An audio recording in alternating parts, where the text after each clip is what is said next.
नमस्कार दोस्तों, एक बार फिर से आप सभी दर्शकों का हमारे YouTube चैनल गगन ज्ञान सरोवर में बहुत बहुत स्वागत है।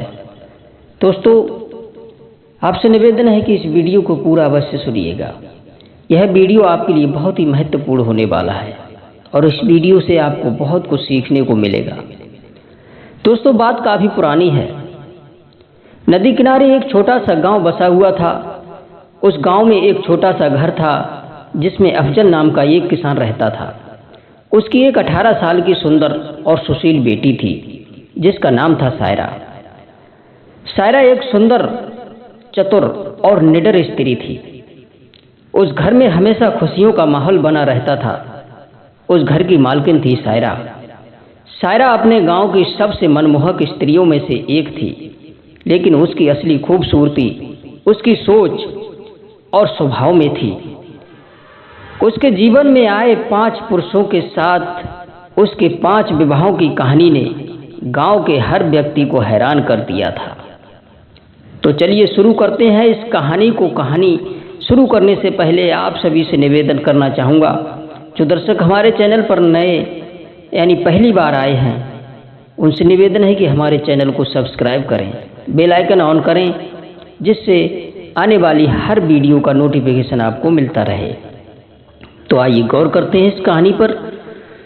सायरा के पहले विवाह की कहानी शुरू करते हैं और सायरा के पहले विवाह की कहानी अब शुरू होती है। सायरा जब केवल 18 साल की थी, गांव के धनी किसान रामू चौधरी का बेटा मनोहर, जो कि युवा और सुशील था, सायरा के प्रति आकर्षित हुआ।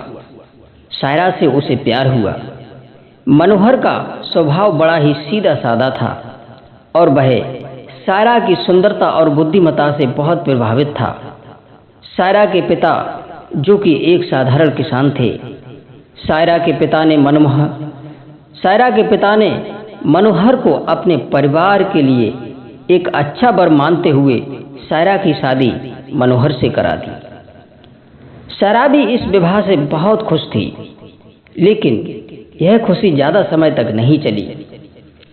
मनोहर एक अच्छा इंसान था, लेकिन वह जीवन में केवल अपनी पारंपरिक सोच के अनुसार ही चलता था। वह चाहता था कि सायरा सिर्फ घर के काम काज में ही लगी रहे और कभी बाहर ना जाए। सायरा की स्वतंत्रता की भावना और उसके आगे बढ़ने की आकांक्षाएं मनोहर की इस सोच से टकरा गई। कुछ ही महीनों में सायरा ने महसूस किया कि मनोहर उसके जीवन के सपनों को सीमित कर रहा था। सायरा ने मनोहर से इस बारे में बात की, परंतु मनोहर की सोच नहीं बदली। तब एक दिन सायरा ने गांव की पंचायत में जाकर अपने अधिकारों के लिए आवाज उठाई। पंचायत ने भी समझा कि एक स्त्री को अपनी इच्छाओं के अनुसार जीने का पूरा हक है। मनोहर और सायरा का आपसी सहमति से तलाक हो गया। यह गांव की पहली घटना थी जब किसी स्त्री ने अपने अधिकारों के लिए इस तरह से कदम उठाया था। इस तरह समय आगे बढ़ता चला गया। कुछ दिनों के बाद सायरा का दूसरा विवाह एक गांव के अध्यापक विनोद से हुआ।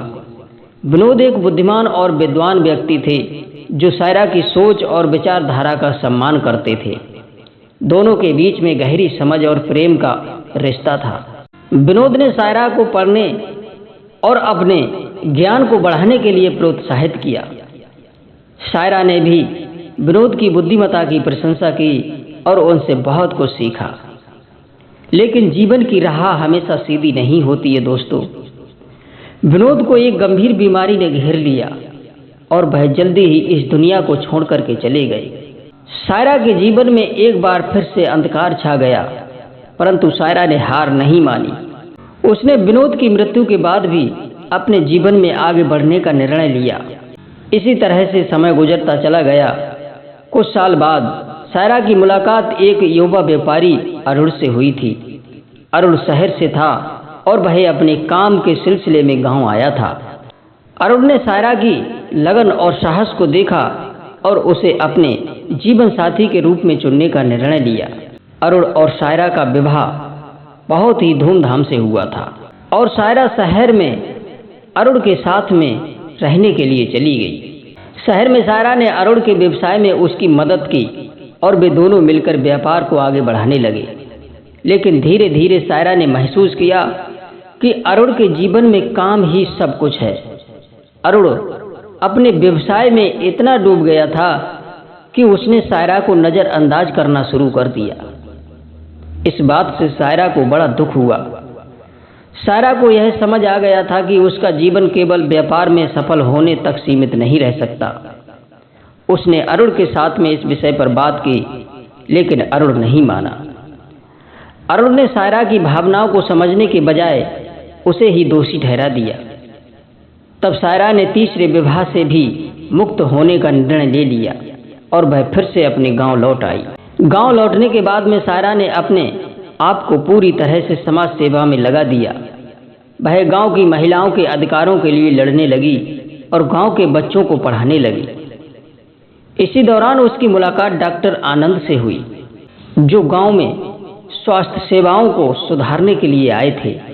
आनंद ने सायरा के साहस और दृढ़ संकल्प को देख करके उससे विवाह का प्रस्ताव रखा। सायरा मान गई। सायरा ने भी आनंद के आदर्शों और सेवा भावनाओं को देख करके यह प्रस्ताव स्वीकार कर लिया। दोनों ने मिलकर गांव की सेवा करने का निश्चय किया, लेकिन भाग्य को शायद कुछ और ही मंजूर था। एक दिन गांव में एक महामारी फैल गई और आनंद ने अपनी जान की परवाह किए बिना गांव के लोगों की सेवा की। दुर्भाग्यवश वह खुद भी इस महामारी का शिकार हो गए और उनकी मृत्यु हो गई। सायरा फिर से अकेली हो गई। सायरा के जीवन में एक और दुख का पहाड़ टूट पड़ा, लेकिन उसने फिर भी हार नहीं मानी और गांव की सेवा में लगी रही। दोस्तों, इसी तरह से गांव की सेवा करते करते काफी समय बीत गया। सायरा जब वह 35 वर्ष की हो चुकी थी और उसने एक निर्णय कर लिया था कि वह अब विवाह नहीं करेगी। लेकिन जीवन का खेल अजीब होता है। एक दिन उसकी मुलाकात एक वृद्ध व्यक्ति सोहन से हो गई, जो गांव के पास ही एक आश्रम में रहते थे।